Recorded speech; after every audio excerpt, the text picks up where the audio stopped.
go on into that. Now, what I would like to do is now regroup and charge our batteries again, which we will do, and leave a lot of those decisions to considerable thought by the members of the parties. You've said that one of the reasons was Conservative disunity. Would you like to see more unity? Well, naturally I would like to see more unity, and there will have to be more unity, but there will be more unity because there's a lot of good, sensible people around, and very pragmatic people as well. And I can assure you that we'll provide a very strong Conservative force. Have you spoken to Mr. Goss? No, I have not. I'm aware that Mr. Goss is waiting for me to come to you. I've done that, and I will certainly make sure I do everything I possibly can to ensure a smooth transition of power, and I wish him well in the name of the people of Queensland. Sir, did you feel betrayed at all by Andrew Peacock not supporting you on the interest rate issue? No, I don't feel betrayed, and I'm not going into any recriminations whatever tonight. Tonight is the time, I guess, for the Labor Party of Queensland to feel elated. I guess it's the time for us to consider our position, to regroup and come back strongly so we can provide that necessary opposition, and I can assure Mr. Goss, while I wish him well, that we will provide a very vigorous opposition. Mrs. Cooper, how do you Well, we appear to have just crashed out of that and caught me very much on the phone. Oh, a historic funny moment there as we had Mr. Premier, Mr. Russell Cooper, the outgoing Premier, conceding the first loss by a Conservative government in this state for 32 years. And shortly, as he said, we should be hearing from the incoming Labor man, Mr. Wayne Goss, as the new Premier. Mr. Goss looks like having about a 5-seat majority, still unclear yet, but there is absolutely no doubt that Wayne Goss will head up a Labor government in Queensland for the first time in 32 years. Let's have a look now at some of the figures that have got him there with the help of... whoops. Well, it sounds, in fact... That's Mr. Cooper's exit line, apparently. I thought that might have been the triumphant applause that might greet Wayne Goss when he arrives. That was simply Mr. Cooper going off. So let's have a look at those state of the parties now, if we can get up some of our computer graphics on that. Here's the state vote, Quentin Dempster. The primary vote. And as you can see, the Labor Party is over 50% of the vote. The Liberal Party has improved its performance on 1986 with 21%. The National Party, which you'll remember from 86, was 39.6, I think, percent of the vote, down to 23%. And the Liberal Party has been unable, even with that swing, has been unable to maintain its seats on National Party preferences. The collapse has been so great in the National Party vote in the metropolitan area that the Liberal Party candidates in some 7 seats have not been able to get across the line. The Liberal Party particularly is devastated in the Brisbane area. Sir William Knox, the father of the Queensland Parliament, has lost his seat of Nunda. Terry White, an accountability who led the accountability push in 1983, which split the coalition of Queensland after 26 years. He's lost his seat of Redcliffe. In Mount Isa, the western far northern zone where Peter Beard, the deputy leader of the Liberal Party, held that seat for a couple of years, he's lost as well as some jewels in the crown of the Liberal Party. Mount Cootha, I think, would be considered to be quite a very good seat for the Liberal Party. It has lost, as well as some marginals, Ashgrove, Stafford and Yeronga. In the metropolitan area, those gains that were made by the Joe push over so many years, over the last 10 years or at least, have been lost. Pine Rivers, Glasshouse, some of those new seats created by the redistribution of Queensland in 1985 have been lost. And in so many of the Brisbane seats, the Liberal Party has gone down with them, hasn't it? That's right. I think one more point ought to be made. If you take Brisbane and the outlying areas just beyond the metropolitan fringes formerly, there are something like 35 seats. Labor has won 30 of those 35 seats. Including the ones they currently hold. Yes, of course. The Liberal Party vote has gone up to the 1974 level, but we just haven't won the seats. That's right. OK, well, look, at this point, we've been, as you know, joined just in the last 5 minutes or so by national viewers who weren't able to get the benefit of some of the earlier highlights here this evening. So we've packaged some of those little highlights now for them to have a look at. The way the trend's going at the moment, it looks like I might be heading for Canberra. You can see I'll have to suck a lemon to get the smile off my face. I can see that indeed. Can we rip Mark Evans off the phone for just a second? Has Labor won yet, Mark Evans? I'm afraid that I think the position is that when I look at this a bit now... How long can you stall? And I send it to Wayne Goss when he becomes Premier tomorrow The sooner he abolishes this corrupt gerrymander and wipes out pockets of votes like this, the better. That was a Charleville publican, Gordon Harding, going down hard out there in the seat of Warrego, which was in fact expected to go to Labor if there'd been a swing of this side. It didn't, but I'll tell you where Labor did do very well out in the bush, a little seat called Mount Isa, where Tony O'Grady is standing by and has had a magnificent victory there. Tony. Good evening. Well, you've done very well indeed, sir. A huge swing. Are you aware of the size of the swing you've got out there? No, we had a swing of 15%, so certainly no worry here. No worry at all. No worry at all. So what are the plans for the evening? What's happening out there? Well, we're 4 miles out of the city, and there's about 25 people here, and we could have brought 2,500, I feel sure, and we're certainly all celebrating tonight. Great victory for the party throughout Queensland, and of course an excellent victory here in Mount Isa. And in particular, the National Party in this city have been devastated. They haven't received many more votes than, in fact, the informal vote. I see. You're also, of course, the mayor of Mount Isa, aren't you? You're hoping to continue on as that? No, I'll be staying on as the mayor of the city for a while until we organise things. Then I'll be devoting my energies full-time to representing this city in the Parliament and also playing a prominent part in the Queensland State Parliament. Good on you, Tony McGrady. Good to talk to you, and thanks very much for your time tonight.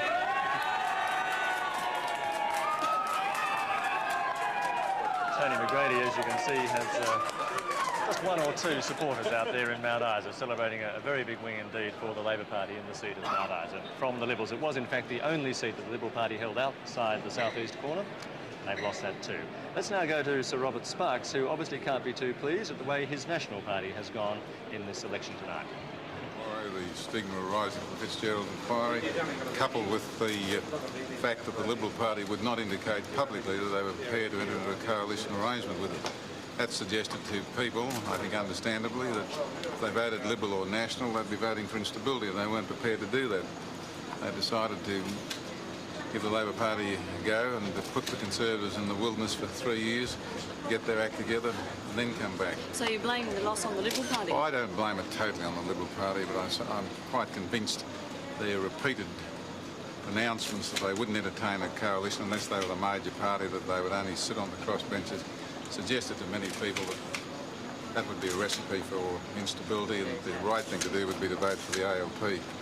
I believe that had we come out as 2 Conservative parties saying that we would form a working relationship, an effective working relationship, the result could have been quite different. But however, that's water under the bridge now. So Robert, what are your future now? Well, as I said earlier, I'm going to strive to retain, because the salary is so high that I couldn't survive without it, as you You step down? No, I've no intention of stepping down, but of course the party is very democratically constituted and operated. And if the majority of the members of the party feel that someone else could do a better job, well, then I would have to accept that verdict. You're seeking another term? I will be, yes. Was it a mistake to change leaders? I don't want to go into that issue publicly, but quite clearly I don't believe it was. Thank you very much, ladies and gentlemen. I'd like to take this opportunity to thank you all for your support and your cooperation and collaboration over the years. It's been very good indeed. Thank you very much. Russell Cooper, just a short time ago, of course, was being full of praise, and congratulations for the Labor Party. So Robert Sparks perhaps preferred to bag the Liberal Party, which must have stuck in your throat just to touch Sally Ann Atkinson as the popular Liberal mayor of... Oh, I think one shouldn't take too much notice of things that are said in the heat of an election defeat, particularly one of this size. It's a very sad night for the Conservative forces, and I feel very sad tonight, I must say. Can the Liberal Party take any blame for what's happened, for the disaster that's happened to the National Party? I don't think there's any point in it.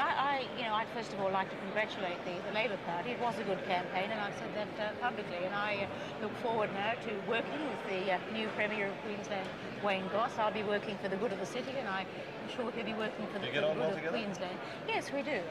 We do get on well together. I've known his wife for many years. In fact, his wife's mother was my brother-in-law's godmother. You see, that's how Brisbane is. It's a very close town. It's a close town, indeed. Of course, whether or not the Liberal Party is to blame for the National Party's fortune, some say that Sally Ann Atkinson is to blame for the Liberal Party's misfortunes tonight. Why didn't you run? And how would that be, I wonder? Because you didn't lead the party tonight. Oh, you know, I mean, that's an irrelevant question, I think, at this stage.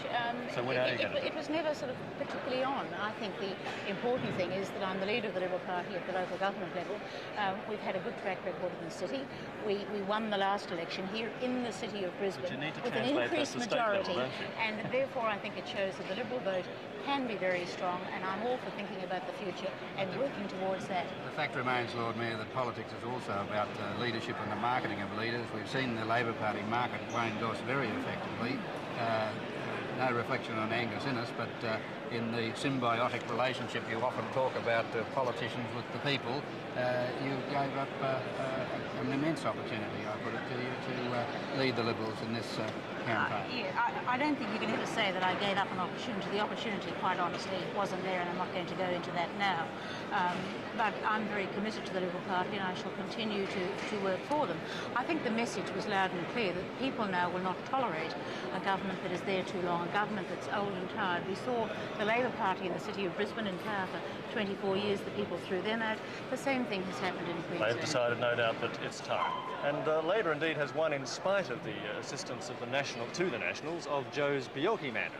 They did it because they won a large percentage of the vote, which they had to do to raise the 6 to 8% advantage that gerrymanders gave to the Nationals. The percentage of the vote they actually won is something like 53%, I think. They prefer, in the Nationals, of course, to talk not of a gerrymander, but of a zonal system. But as Quentin explains, whatever you call it, the effect is the same. The trick with a good gerrymander is to turn familiar geography like this inside out to reveal a map of political expediency. The engine room of this gerrymander is to divide the state into 4 zones: the southeastern zone, the western and far northern zone, the provincial city zone and the country zone. In the southeastern zone, the average number of voters is 21,100. In the western far north, there are 10,100. To get more personal, in Labor leader Wayne Goss's seat of Logan, there are 29,199 voters, while in National Party leader Russell Cooper's seat of Roma, there are 8,220 voters. But the true art and creativity of the Queensland gerrymander lies in the provincial cities, where the average number of voters is 21,000, whereas in the country zone it is just 14,500. This means your vote is worth much more a mile out of town than it is in town. That's creative, but the art comes in the way the boundaries have been drawn. The best example of this is the Aboriginal community of Wudjil Wudjil. It's the small island within the electorate of Barron River. Trouble is, Wudjil Wudjil always votes Labor, so it's been put in the safe Labor seat of Cook next door. The reasons for it don't concern me as an electoral commissioner. All I know is that I don't count the numbers in this electorate. I count them in this zone. I count them in that zone. Saying that there's going to be criticism from this point on, though, that the gerrymander situation that is often talked about still exists. Yeah, but look, as far as I'm concerned, I follow the Act. The criticism can rage on as much as it likes. It doesn't alter one iota the commission I have. My commission is under the Act, and as far as law is concerned, I'm stopping with it. The Nationals were prepared to leave nothing to chance. The law they put into place could only have one result. It has everything to do with staying in power. One senior National brought this home to me when he remarked that to assume the arrangements were based on the notion of fairness was to miss the point. The idea was to stay in office indefinitely. Well, that was the idea, but of course they are no longer in office. For the first time in 32 years, the National Party government has been turfed out, and Labor has overcome the problem of the zonal system, as the Nationals call it, to gain a majority here of about 5 seats, we think, at this stage. So what's the future of the gerrymander now? I can't imagine that Labor Party will just let it stay where it is. Well, following the Fitzgerald report, the Labor Party has committed itself to an Electoral and Administrative Commission review, which is Goss will now, in consultation with the other parties that he promised, appoint the people to that commission. They will review not the whole of the system of Queensland and look at other options, perhaps look at Hare Clark, look at a whole lot of other systems. They have committed themselves to that review. They have not committed themselves to the party platform of one vote, one value redistribution. So the National Party has got an opportunity, according to Fitzgerald's formula, to put its case about a zonal system. The Liberal Party, likewise, its federal system, which is basically a one vote, one value system, 10% quota either way. Because there is an argument, isn't there, that Queensland, because it is different, because it's such a decentralised state, does deserve something a little different to one vote, one value. There should be some weighting. This was Fitzgerald didn't want to decide on something he said he knew nothing about. That's why he recommended this independent review of the whole of the Queensland system. He took aboard the submissions that were made about the corrupt regimes that had built up in Queensland, about the corruption of the institutions, about the the arrogant belief by the government of the day that they couldn't be turfed out, so they could press on with a whole lot of things like rezonings, other maladministrative practices that had built up and only took an inquiry to expose. So he's left it to the EARC to make that review. So we're about 12 months away. So obviously that Wayne Goss is just arriving at the tally room now, a man who has overcome the zonal problems and who, in whose hands, no doubt, the future of the electoral zones in the state now largely rests, I guess. Heading into the tally room now at the QET Stadium, where of course they have the Commonwealth Games, another great event here in Queensland. With him, his wife, Rosine Goss, a very successful woman in her own right, it must be said, but obviously tonight sharing her husband's success with great delight. It'll take them a couple of minutes, I suspect, to actually get in here to the podium, but Wayne Goss is now obviously in a position where he can claim victory, because Russell Cooper here, 10 minutes ago, I think, actually did concede defeat, and now has paved the way for Wayne Goss. I think you can expect a rather large roar and applause as Wayne Goss enters the tally room now, which the pictures suggest he is just about to do. There's a lot of people up there, as you can see, standing in the bleachers, ready to greet him with a lot of applause. It looks like he's out there waiting for a cue, or is that some of the supporters? Well, it's an amazing moment in the history of Queensland to see the return of the Labor Party after 32 years. It certainly is a very historic moment for students of political history. Here he comes now. I'll let this... We won't bother talking.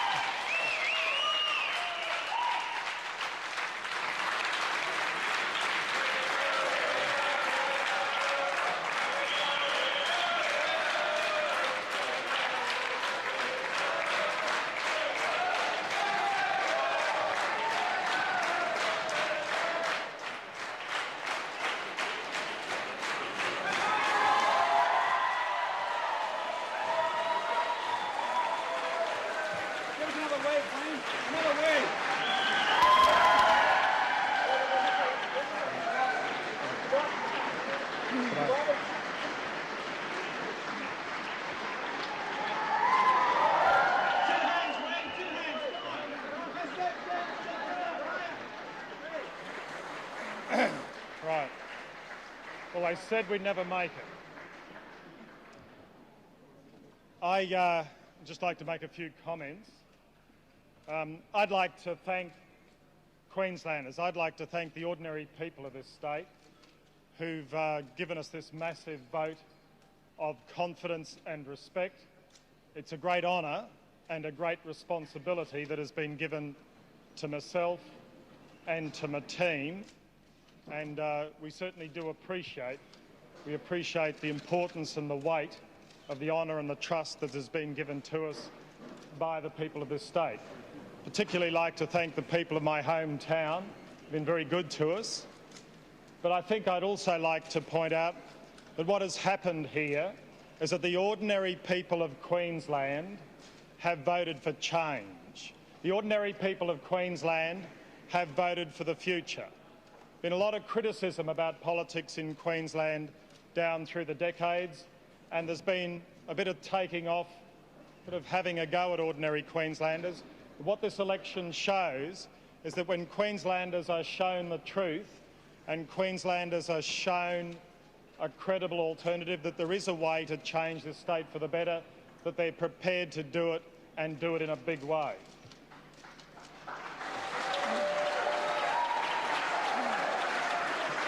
What Queenslanders have done,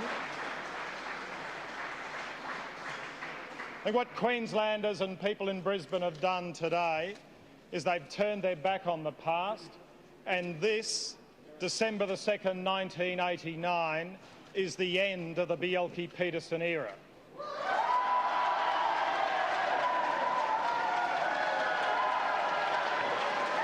Thanks. Thanks. It's a start.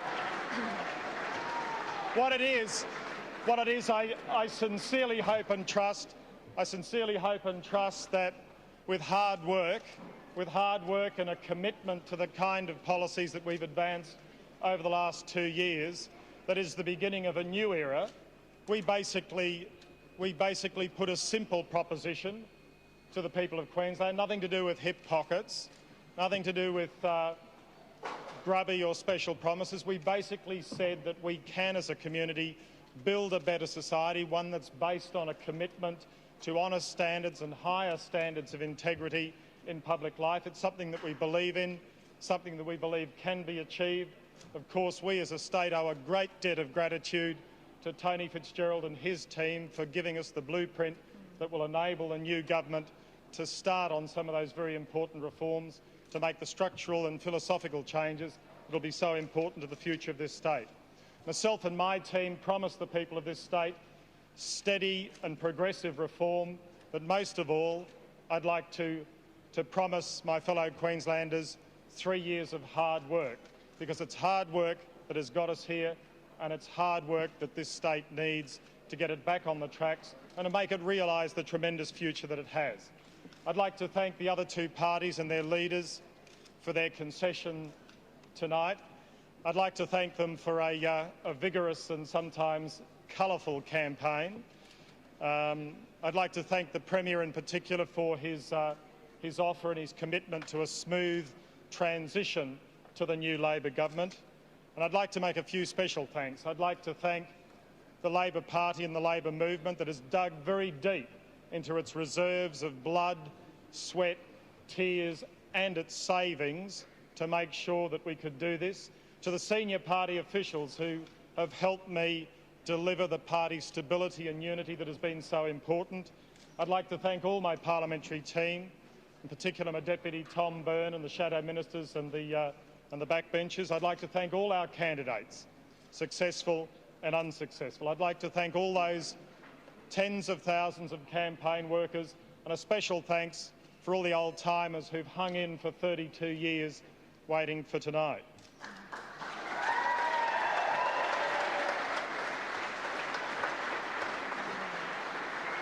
Thank you. The campaign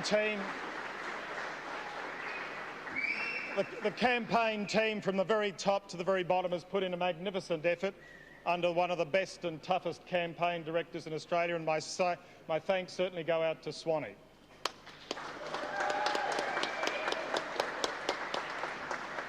I want to thank also my own staff, my own personal staff, led by Kevin and Joe, who've worked around the clock for 12 months to make sure we got here.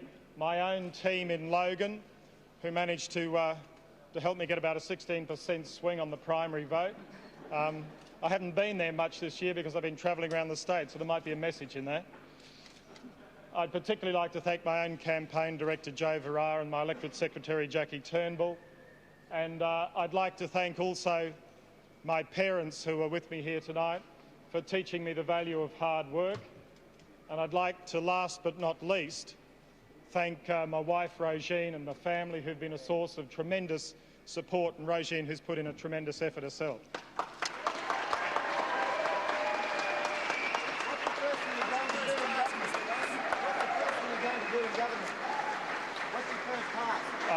Hose everybody down. And after that? Sorry? And after that, what are you going to do? What's the Well, the first thing we've got to do is to settle the foundations. That means getting the whole team together for a meeting of the Parliamentary Labor Party, of electing our cabinet and getting the foundation set in terms of the cabinet team and in terms of the public service. It's very important that we get the foundations right before we proceed to the process of reforming the state and getting it back on the track. It's absolutely vital that we approach the process of reform in a steady way. I think the people of this state want to see steady reform. They don't want to see any rush at the gate, and that's the approach we'll be taking. Mr. Premier, what's the legislative priorities? The legislative priorities are primarily the Fitzgerald agenda. We'll want to get the two commissions, the Criminal Justice Commission and the Electoral Administrative Review Commission, going. We want to turn those into a working reality as opposed to a legislative theory. And from there, there'll be a range of other things to be done in the area of education and the environment. There's a lot to be done. There's a lot of hard work to be done. And it'll be a case over the next month or so of not just identifying all those changes, but setting the priorities. Will Sir Max Bingham stay there, Mr Goss? What's that? Well, we don't know exactly what state Queensland has been left in. We'll have to have a close look at the books, which haven't exactly been too open for a long time, so we'll have to have a close look at those.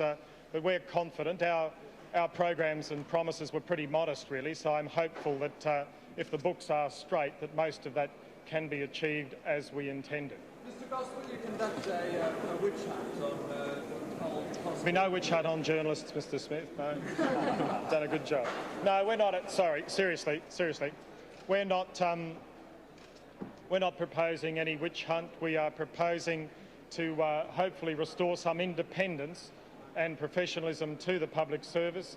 It's been too politicised, and we hope that by that means we'll get the right people in the right places on the basis of merit, not on the basis of the green and gold pass or mateship. Will Sir Max Bingham and Mr Newnham stay in their positions?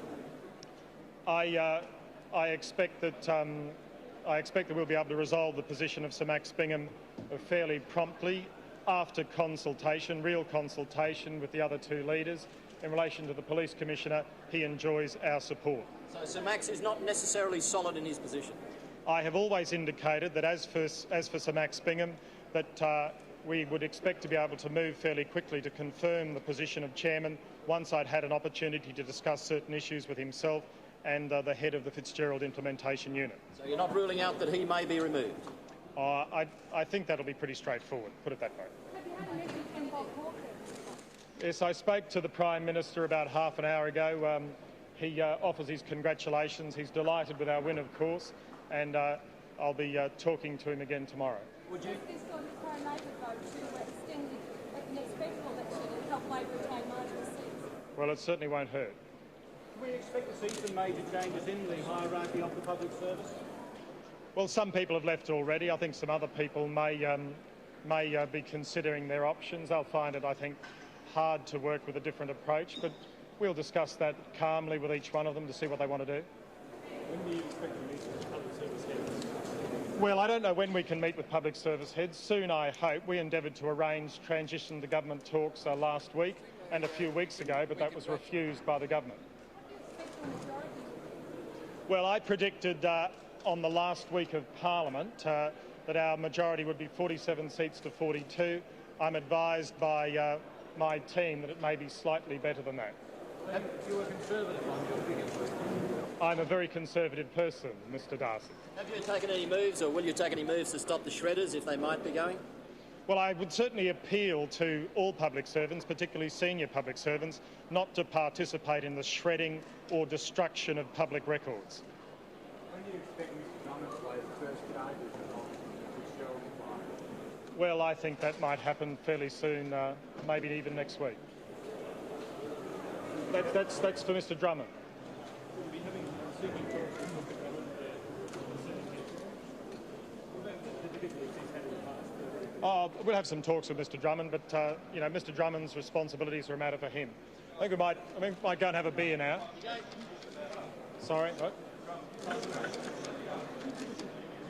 Yes. You going for a jog tomorrow morning, Mr Goss? Well, I went for a jog tonight. I might go again in the morning just to clean the head out. Oh, right. Okay. Thanks, everybody. Thank you.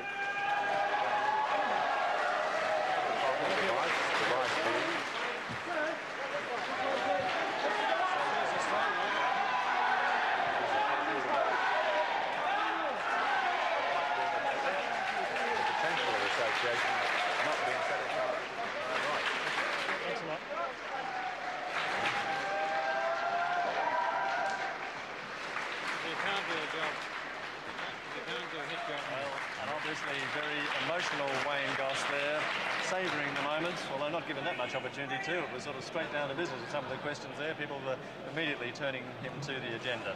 A historic moment too, of course, as we keep saying. 32 years the Conservatives have ruled in this state. They've now gone. 17 years ago tonight, the Labor Party got up in the federal election after, to end, I should say, 23 years of Conservative rule there. With me now is Angus Innes, the Liberal Party leader, who unfortunately had a very bad night tonight. Angus Innes, was it simply a case of after 32 years, it was time?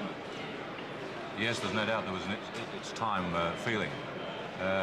We carried, frankly, the lead in our saddlebags of the potentiality of further association with the National Party. The disunity angle used by, I think, Sir Robert Sparks is nonsense. The party that lost massively in its voting support was the Nationals, and we felt it particularly in Brisbane. They walked over us to register a vote against corruption. The hard fact is, of course, the National Party has been walking over the Liberals in the state for quite a few years now. Is it, in fact, in the long term, might tonight's result be the best possible result from the Liberal Party's perspective? Look, there's no question. Now we get redistribution, and from now on, our voting strength is reflected in the number of seats that we have, and therefore we're seen to be the masters of our own destiny, and not potentially in some junior or compromised position with the National Party. So you can take something out of tonight's loss. Well, we've boosted our vote. Our vote is virtually the same, about 1% less. Let me put it another way, though. You can take something out of Wayne Goss's victory tonight. It provides a base from which we build back, and build back very strongly with a couple of percent swing, the inevitable swing in our heartland seats. We recover 2.5 times the number of seats that we'll have tonight. We roll back into the 20s. With further increases, of course, we substantially increase our potential governmental strength. All right, we'll have to wait on that. Thanks for joining us tonight, Angus Innes. We heard Wayne Goss say, of course, that it was the end of the Bjelke-Petersen era. A short time ago, reporter Phil Smith spoke to Lynn Powell, a Joe man, in Maryborough. Good evening. In ISIS at the Powell camp tonight, there's not only a sense of defeat, but one of burnt bridges. Many of Mr Powell's major supporters and campaign organisers worked with him during the 15 years that he held this seat for the Nationals. They went with him from the party into independence. Tonight was their last chance to thumb their noses at the National Party, which executed Mr Powell so effectively. Well, I think that we have achieved a major victory in ISIS. If you look at the big state swing that has gone strongly against the National Party, if that had happened in ISIS without me running, well, Labor would have won ISIS too. We've stopped that. They may have won the state. Why have the Nationals suffered so badly? Oh, because of Sparks and Ahern. Tomorrow it's quite clear that if the National Party is to have any future at all, Sparks and Ahern must resign. You can say How do you read the trends? How do you read the trends at this stage of the evening? How many seats do you think it'll go down to? Well, I haven't really watched it carefully enough, but it would have seemed that the Labor Party will win nearly 50 seats in the state, which is an enormous mandate for what I believe is a media campaign, particularly by the print media in Brisbane, against the National Party and against the government that has been in place. Thank you for your time, Mr Powell. Thanks, Phil. That's all from ISIS. It's back to you, Andrew, in the tally room. Good night. Thanks, Phil. And of course, one of the seats that Labor was expected to win was the seat of Warrego. It's a seat that, in fact, they didn't win. Heidi Rexer is in Charleville, where local publican Gordon Harding was a Labor Party candidate, and must be feeling very disappointed. Heidi? Well, yes, they are, Andrew. We're here in the Coronas Hotel, which is a big hotel on the main street of Charleville, and they had hoped, of course, for things to be a lot better than they are now. You'll excuse me if I shout a little bit, but there's still a little bit of celebrating going on here because the publican is a Labor guy, Gordon Harding, and he was expected to win, so they thought that they perhaps might be celebrating a little bit more than they are, but he didn't, of course. He didn't get the 3.8% swing that he needed to take the seat, and he must be feeling pretty despondent at the moment. We'll go and talk to him now. Gordon, if I could have your attention for just a moment, you must feel that you're the only Labor Party person in the state who hasn't won tonight. Heidi, I've carried the Labor Party flag in Western Queensland since 1972 with great pride. And I'd like to say tonight that I'm the happiest man in Queensland. The only qualification that I'd have on that is probably Wayne Goss may be happier, and he well deserves to be. He's had a wonderful win. Labor is in Queensland, and Western Queensland will benefit from his leadership. Very magnanimous of you, but there are a lot of people here.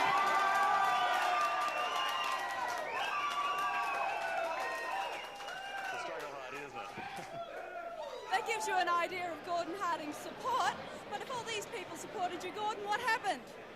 What happened, I would think that there's something like 1,200 people or more who haven't voted.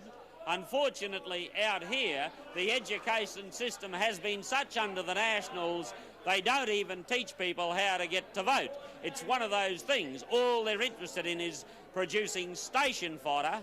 They're not interested in educating people for decent jobs. They want people that they can underpay.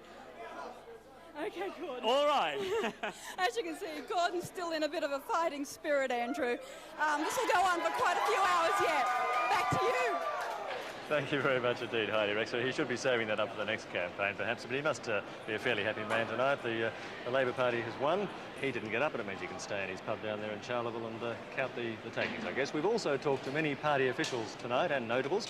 Here's the best of them and what they had to say.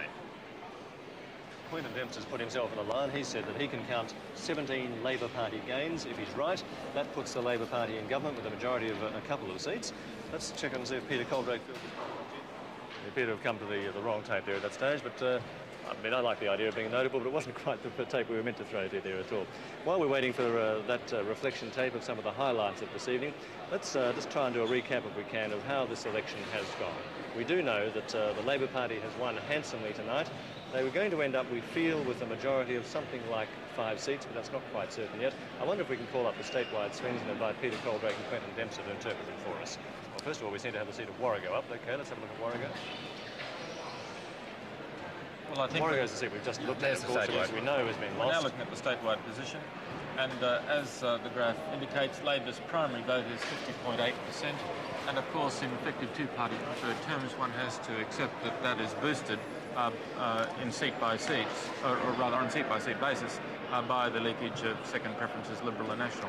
So it's a very good win for Labor. Oh, well, it's the understatement, I guess, because they'd be absolutely over the moon about it, and we can see by that particular swing movement that it's been caused in large part by the absolute devastation of the National Party vote.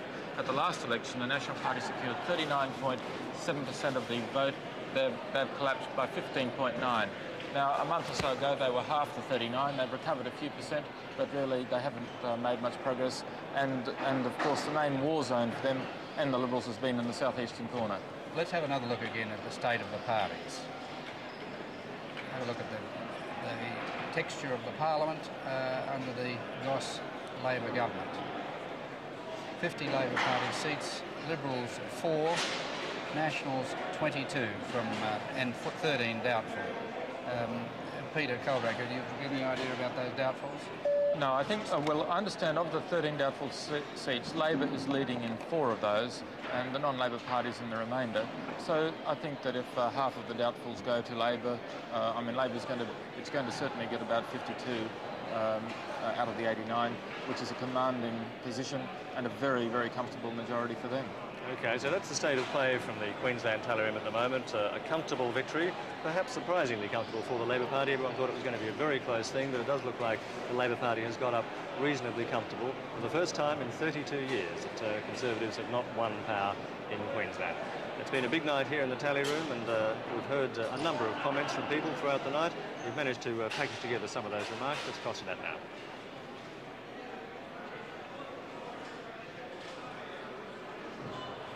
I think they're going to leave us holding the baby once more, are they? Process tonight. There's about 1/3 of voters in Queensland who have voted for a Conservative victory at least, and I think they're entitled to some hope for the future that there'll be someone around anyway who's prepared to be constructive about the future. Is the dropping of you a mistake, Mr. Ahern? Well, look, that's something that history will record, won't it? You're glad that you didn't lead the National Party into this election campaign? No, I would have dearly loved to do it. I'd prepared to do it for 2 years, so don't make any mistake about that. What? Well, I like to think so, but we're not going to know, are we? Are you going to challenge for the leadership of the National Party? Look, tonight is a night for analysis of the result. There's no statement from me about that particular matter. It'll be a matter of my colleagues at the appropriate time. Tonight we're analysing the result. We're looking at a quite considerable swing across the board. A number of Nationals and Liberals have certainly lost their seats. So it's time to be constructive, I think, then afterwards and look and see how we put the palings back on the fence. What do you think went wrong with the Liberal Party campaign? I think that statement by Angus that he wasn't prepared to serve in a coalition. Where's Sir Robert heading at this stage? We're only be able to pick up, like you, the pictures on the screen. I can't actually see him in the tally room here at the moment. He doesn't seem to be making any comment at this stage, Andrew. Other areas, I'm very satisfied with my own vote, but in the southeast corner, it has been... You must be shocked by the swing. It is a big swing. Yes, more than we expected. We're paid the price for the collapse of the National Party vote. But it's interesting when you look at all the votes across the board, that in the rural zone, the provincial city zone and the metropolitan zone, the southeast corner, the Liberal Party vote's gone up in all of them. Good example. OK, well, here's some of the highlights of the evening from as the political players saw it. We'll now try and give you some of the highlights of the night in terms of seats won and lost. Won almost invariably by the Labor Party and lost by the National Party and the Liberal Party. There have been some quite spectacular swings in the course of the night, but I'll leave you in the hands of our experts, Quentin Dempster and Peter Colbrake, to talk us through some of those particular seats. Let's have a look at the seat of Gregory, where I understand there's an amazing swing. Now, of course, Gregory is a western seat, and it's very, very comfortable turf indeed for the National Party, at least has been for a very long period of time. And in that particular seat, the collapse of the National Party vote, which is reflected there in raw terms, will now be apparent in terms of the bar graph. Now the Labor Party vote has gone to 45. The National Party vote is down to 63%. Now in just a moment we'll convert that into a swing, and you'll see a swing of in excess of 15%. Against 17.2% against the National Party. Now that is safe heartland country for the Nationals in Western Queensland, and although they will retain the seat, it is a very big warning to the Nationals in their own area. That's right. It's a devastating blow, but of course they had the meat on it to hold it. Now I wonder if we could go to a seat closer to Brisbane, perhaps the seat of Karura, which is it's in the hinterland area north of Brisbane. And in that particular seat, you'll see that the ALP candidate has done very well. If you now look at that in terms of the percentages, Labor's vote is 48.3, and now if we convert that immediately to swings against and for, you'll see once again that this is an incredible result. 26.8 down for the Nationals, 17% up for Labor. I mean, they're unbelievable swings. They're 74 style swings. The last time we had swings like that was, of course, as people will recall, in 1974 when Labor was reduced to a cricket team. If we look in the metropolitan area, perhaps the most dramatic would be in a seat such as Mount Cootha, held for the Liberal Party by Lyle Shuntner, and in that particular seat, the Labor Party will comfortably win.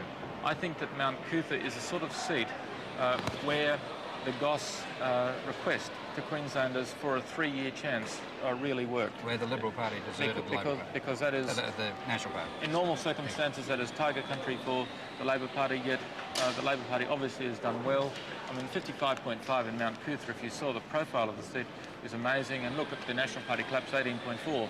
And while the Liberals have increased their vote by several percentage points and would be encouraged, I mean, it's a total collapse. The Nationals sort of wiped the non-Labor parties off the board in terms of that seat. What's the biggest swing we've seen all night? That was a massive one, certainly in Vancouver, 16.4%. Well, I'm not sure if we got any bigger. I think that Gregory and Karura, in absolute terms, are probably the most dramatic. Of course, they're not the most significant. I think that some of the seats, if we look at Mansfield, if we look at Mount Gravatt, neighbouring Mansfield. Yes, it's neighbouring Mansfield. They're both the southeastern seats. This is one of the seats that was built up by Bjelke Petersen over many years, and the National Party made very successful inroads into the metropolitan area.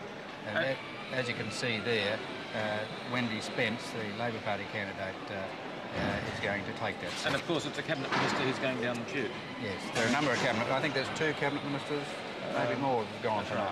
Right. And so, the ALP would be just delighted with a primary vote of 51.2 in a seat like that, because Mr Henderson has worked that seat very well. And part of his working it well, of course, was to distance himself from the National Party throughout the campaign. It's my understanding that he didn't hear the word mentioned or see the word National Party mentioned on any of the literature at all. But it does suggest that the people aren't stupid, because there's a 15% decrease in the National Party vote. They still realised it. At one stage there, he even had out a dodger saying political parties are dishonest, only people are honest.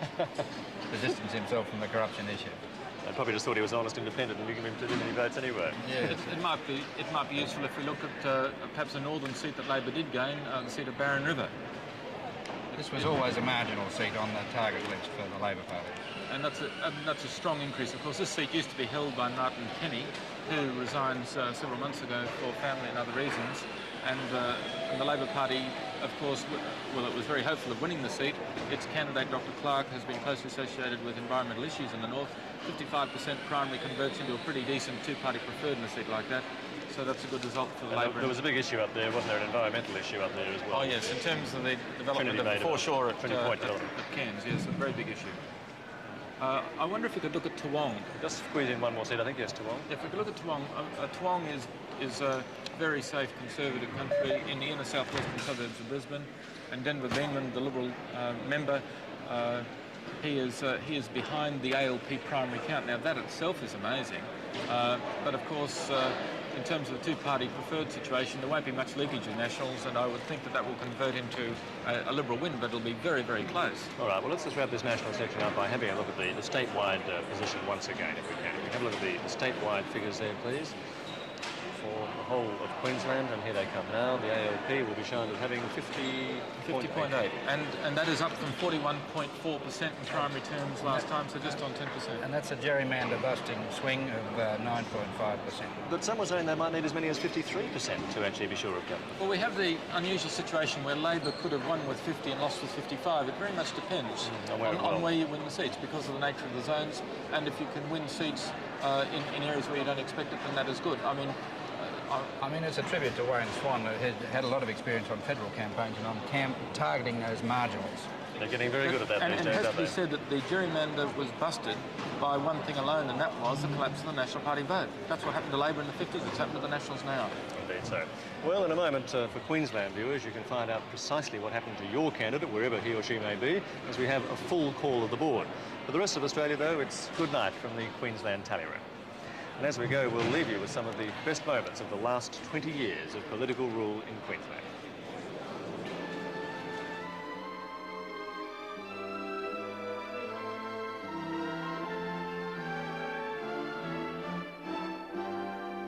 Florence, if he asks you to go out, you go. All we seek to do is to serve the people.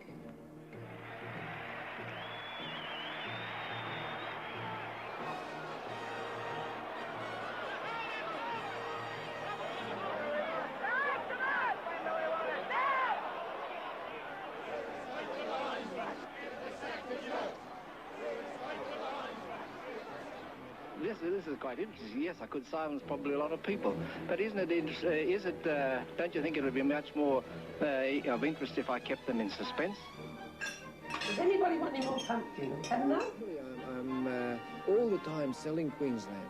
All the time saying how great it is. Well, I'm saying that I'm not a developer, I'm a farmer. Yeah, I love developing. All great men, no doubt, have their weaknesses. The next Premier of Queensland, Keith Wright. I've moved to 5, or is it 6 now? This will be the 6th Labor leader. Well, I understand there are 5 of them. I've never counted them, but there's so many. Tears up the coalition agreement. He who laughs last best, or something like that. I am the new Premier of Queensland.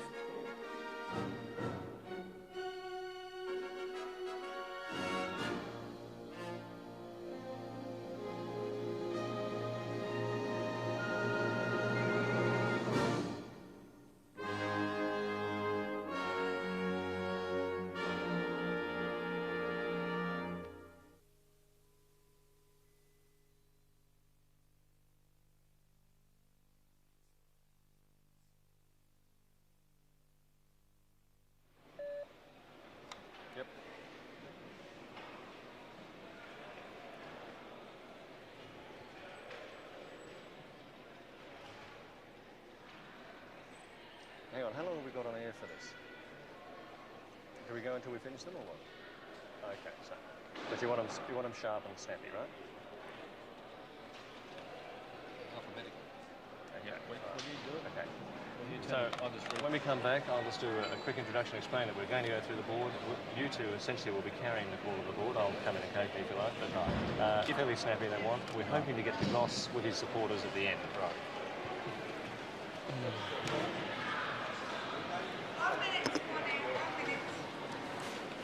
If they'll just put up the primaries. Just the primaries. And I'll keep looking at the percentages, or one of us keep looking at the percentages. Do a few each at a time. Okay. Do you want to start? All right. Can you think of some seats we haven't called up at all? Peak Downs. Yeah, fair few of them. Just quickly throw a few at me. Currumbin. Yeah, no, we've had Currumbin. We've had Currumbin. Peak Downs, Boulogne, Auburn. Boulogne, what's the third one? Boulogne, Auburn. Yep. Fascinating. Okay. You'll let me know. Yeah, alphabetically? Yes, we will. Yes. And Fassifern, mate. We'll go alphabetically.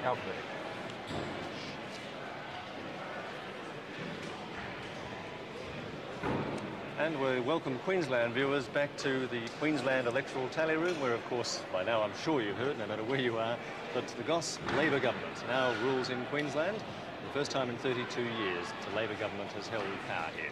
During the night, of course, we've been having to concentrate on those 35 roughly seats which would have decided this election, or a number of, probably you can boil that down further to a couple of dozen seats that the whole result hinged on. As a result, obviously we've neglected a few seats along the way. I don't think we've got to Vince Lester's seat at Peak Downs at any time, for example, or Boulogne, or Auburn, pardon me, Auburn, or Fassifern. But now is your chance, to wherever you are, to catch up with your candidate in your seat. We're going to do a complete call of the board, starting alphabetically, I guess with the seat of Aspley, to call it... Albert. I'm sorry, Albert comes up first, you're quite right. My scripts are out of order here. Going to Albert first, and to call the board for you, we have Clinton Dempster and Peter Colgrave. Well, National Party, one of the six-pack on the Gold Coast, and Ivan Gibbs has 28% of the vote, and with 82% of the vote counted, he's had a 20% swing against him, but it's line ball. The Labor Party candidate has done exceptionally well. Mr. Shezabanik has done exceptionally well, recording an 11% swing to him. You just did exceptionally well too, I think, man. Yes, it is close. The only chance of an upset there is if the Liberal Party overtakes the National, but in any case that'll be won by Liberals in that circumstance. Mr. Gibbs, of course, is favoured to win it. Yes, but has a difficulty because he was under investigation by the Special Prosecutor. Okay, let's go to the seat now of Aspley. No, sorry, Archibald, I'm still... OK, I'll keep out of Brisbane this. seat, safe Labor seat, used to be held by Kev Hooper, and as you can see there, Henry Palaszczuk has increased his hold on Archerfield. National Party taking a 13% swing against it there. No trouble for Henry Palaszczuk. Now, the next seat is not Aspley, it's Ashgrove. Ashgrove, a marginal Liberal Party seat, and it has been won by Jim Forrest, a former Member of Parliament for the Labor Party.